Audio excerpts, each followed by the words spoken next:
What is the best food to eat on an empty stomach? The best food to eat on an empty stomach can vary depending on individual preferences and dietary restrictions.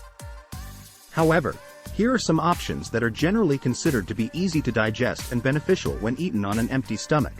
Eating fruits such as bananas, apples, and berries on an empty stomach can provide a quick source of energy and help to regulate digestion.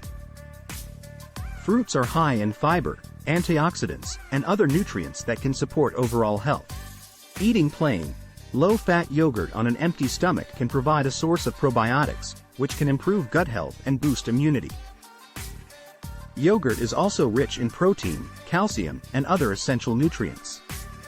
Eating a bowl of oatmeal on an empty stomach can provide a source of fiber and complex carbohydrates, which can help to regulate blood sugar levels and support digestive health. Oatmeal is also a good source of protein and other essential nutrients. Other options include herbal tea, nuts, and boiled eggs. However, it is important to keep in mind that individual dietary needs and preferences may vary, and it is recommended to consult a healthcare professional or a registered dietitian to determine the best foods to eat on an empty stomach based on individual needs and health status. Thank you for watching. We appreciate your support and would love to hear your feedback. If you enjoyed the content, please consider liking and subscribing to our channel. Feel free to leave your thoughts and comments below.